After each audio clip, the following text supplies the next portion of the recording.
Oke, Assalamualaikum warahmatullahi wabarakatuh. Perkenalkan, nama aku Andi Lutfia Asmianti dengan NPM CG 221120175.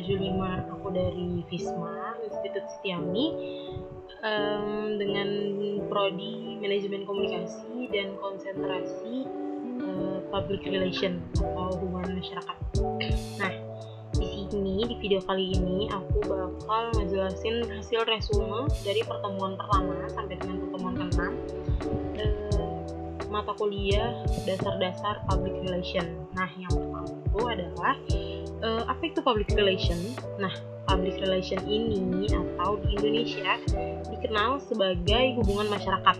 Nah, diartikan suatu usaha yang direncanakan dengan terus-menerus dan dengan sengaja untuk membangun atau mempertahankan hubungan timbal balik antara organisasi dan masyarakat. Nah, dengan kata lain, public relation atau humas ini digunakan untuk menjalin komunikasi. Nah, selanjutnya sejarah perkembangan public relation itu dimulai sejak abad ke-15, tapi baru berkembang dengan pesat pada abad 19 atau awal abad 20. Tentu perkembangan public relation ini itu berbeda ya di setiap negaranya, tergantung dari masyarakatnya. Nah, sejarah public relation di Indonesia sendiri itu terbagi dengan 5 periode. Yang pertama itu perkembangan awal, kemudian disusul dengan periode kedua yakni datangnya perusahaan-perusahaan multinasional. Kemudian periode ketiga itu pemerintahan Orde Baru, lalu masuk ke periode keempat ekspansi besar-besaran perusahaan swasta di Indonesia. Lalu selanjutnya periode kelima yakni pasca Orde Baru pada pertengahan 1998. Nah, public relation ini itu memiliki dua konsep ya, teman-teman. Yang pertama itu konsep tradisional, kemudian yang kedua konsep modern. Nah, konsep tradisional sendiri ini itu bersifat tertutup, atau artiannya dalam konsep ini tuh perusahaan atau lembaga itu selalu menutupi peristiwa yang menimpanya gitu. Gimana ya? Dia selalu menutupi peristiwa yang menimpa dia itu apabila atau jika peristiwa tersebut itu dianggap berdampak negatif begitu. Kemudian konsep modern sendiri itu bersifat keterbalikannya daripada konsep tradisional ya. Yakni konsep modern sendiri itu menganut dengan sifat terbuka. Jadi hal ini itu dimaksudkan supaya masyarakat itu bisa mengetahui dengan jelas bagaimana kebijakan-kebijakan dari suatu perusahaan tersebut. Nah, kemudian selanjutnya pengertian humas. Nah, apa sih itu humas? Humas adalah sebuah singkatan dari hubungan masyarakat. Nah, secara harfiah, humas ini berarti hubungan dengan publik atau dengan masyarakat. Nah, karakteristik humas sendiri itu memiliki 4 karakteristik. Yang pertama, komunikasi bersifat dua arah. Kemudian sifatnya terencana, melembaga, dan sasarannya publik. Selanjutnya, ada tujuan humas. Nah, di sini ada 3 tujuan humas. Yang pertama itu aspek kognisi atau terpelihara dan terbentuknya saling pengertian. Kemudian ada aspek afeksi atau menjaga dan membentuk saling percaya gitu. Dan yang terakhir ini ada aspek psikomotoris atau memelihara dan menciptakan kerjasama. Nah, kemudian di sini humas memiliki dua fungsi. Fungsi yang pertama itu fungsi konstruktif atau bisa disebut sebagai garda terdepan ya, yang di belakangnya ini terdiri dari rombongan atau tujuan-tujuan perusahaan seperti marketing, tujuan produksi, dan tujuan lain sebagainya. Nah, sedangkan fungsi yang kedua yakni fungsi korektif itu berperan sebagai problem solver. Jadi ketika perusahaan atau organisasi itu memiliki masalah, nah disinilah humas berperan sebagai fungsi korektifnya atau berperan untuk memecahkan masalah tersebut. Kemudian peran humas di sini ada beberapa. Yang pertama itu ada expert cyber communication atau penasihat ahli. Kemudian yang kedua ada problem solving, proses fasilitator atau fasilitator proses pemecahan masalah. Dan yang ketiga ada communication facilitator atau fasilitator komunikasi. Dan yang keempat ada technician communication atau teknisi komunikasi. Nah, selanjutnya ada tugas humas. Humas memiliki 3 tugas ya. Yang pertama itu menginterpretasikan, menganalisis, dan mengevaluasi kecenderungan perilaku publik. Kemudian yang kedua, mempertemukan kepentingan organisasi atau lembaga dengan kepentingan publik.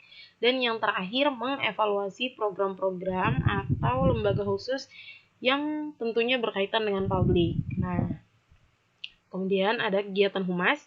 Kegiatan humas ini dibagi menjadi 2 ya, kegiatan komunikasi verbal dan kegiatan komunikasi nonverbal. Nah, yang verbal itu contohnya itu menulis untuk presentasi, menulis proposal, menulis artikel, terus membuat rekomendasi dan masih banyak yang lainnya. Nah, sedangkan untuk contoh kegiatan komunikasi nonverbal sendiri itu contohnya seperti mengadakan pameran, seminar, special event, dan press clipping dan lain sebagainya. Nah, di sini ada beberapa prasyarat untuk menjadi humas ya. Yang pertama itu ability to communicate atau kemampuan berkomunikasi. Kemudian ability to organize atau kemampuan mengorganisasikan.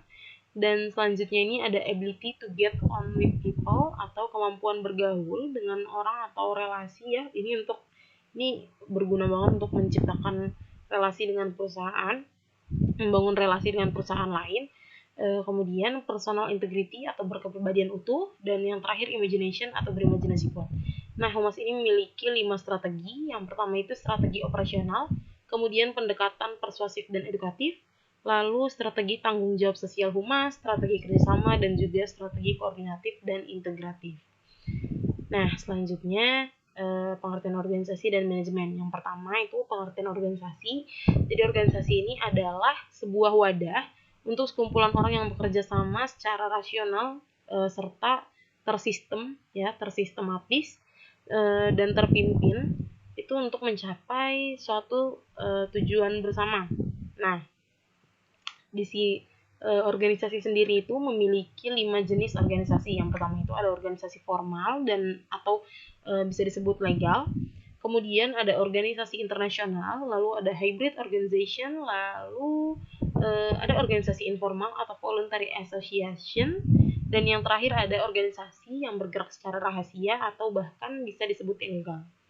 Nah, ciri-ciri organisasi ini itu yang pertama adalah sekumpulan orang pastinya, kemudian memiliki tujuan bersama, lalu adanya kerjasama, memiliki aturan, dan memiliki pembagian tugas yang jelas. Kemudian beberapa tujuan umum organisasi yang paling umum itu ya mencapai atau merealisasikan keinginan atau cita-cita bersama dari tiap anggota organisasi tersebut. Nah, kita lanjut ke pengertian manajemen. Pengertian manajemen ini adalah suatu proses perencanaan, pengorganisasian, penggerakan, dan pengawasan suatu kelompok atau individu yang gunanya juga sama seperti organisasi, yakni mencapai tujuan bersama. Nah, terdapat unsur penting dalam kegiatan manajemen. Yang pertama itu adalah manusia, uang, material, mesin, metode, dan pasar. Jadi ada 6 unsur penting. Lalu terdapat fungsi manajemen. Yang pertama itu ada perencanaan, pengorganisasian, penempatan, pengarahan, dan juga pengawasan. Nah, yang terakhir ini adalah komunikasi dalam humas. Nah, model komunikasi formula SMCRE atau bisa kita jabarkan sebagai berikut ya. Yang pertama itu ada source, kemudian ada message, receiver, channel, dan event. Nah, peran komunikasi sendiri dalam humas ini itu membuat seorang public relation dapat mengetahui informasi apa saja yang harus disebar kepada masyarakat atau organisasinya. Nah, di dalam komunikasi ini itu memiliki beberapa faktor ya. Ini yang umumnya itu ada 7 faktor penting. Itu yang penting di komunikasi public relation. Yang pertama itu ada kredibilitas, kemudian ada konteks, content, clarity, continuity, dan konsistensi, kemudian ada channel dan capability of the audience. Nah, kita masuk ke humas pemerintah. Di sini ada tujuan humas pemerintah. Nah, ada beberapa, tapi saya sebutkan sedikit saja. Yang pertama itu adalah memberi informasi konstituen tentang aktivitas agen pemerintah. lalu memastikan kerjasama aktif dalam program pemerintah, mendorong warga mendukung kebijakan, melayani sebagai advokat, dan lain sebagainya. Nah, selanjutnya ada 3 fungsi humas. Nah, ini fungsi humas yang pertama itu adalah mengabdi kepada kepentingan umum, lalu memelihara komunikasi yang baik, dan juga menitik beratkan pada moral dan tingkah laku yang baik. Nah, di sini ada 4 tugas pokok humas pemerintah. Yang pertama itu adalah mengamankan kebijakan pemerintah, memberikan pelayanan, menjadikan komunikator dan mediator yang proaktif, dan juga berperan serta menciptakan iklim yang kondusif dan dinamis. Nah, adapun kegiatan rutin humas pemerintah itu,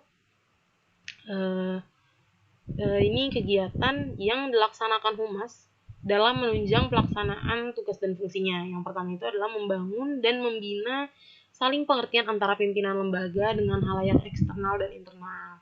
Lalu memberikan pelayanan dan informasi, menyelenggarakan dokumentasi untuk setiap peristiwa, kegiatan maupun acara penting, mengumpulkan data dan informasi yang berasal dari berbagai sumber, lalu yang terakhir membuat produk publikasi humas. Nah, sekian resume mata kuliah dasar-dasar public relation, resume saya pribadi.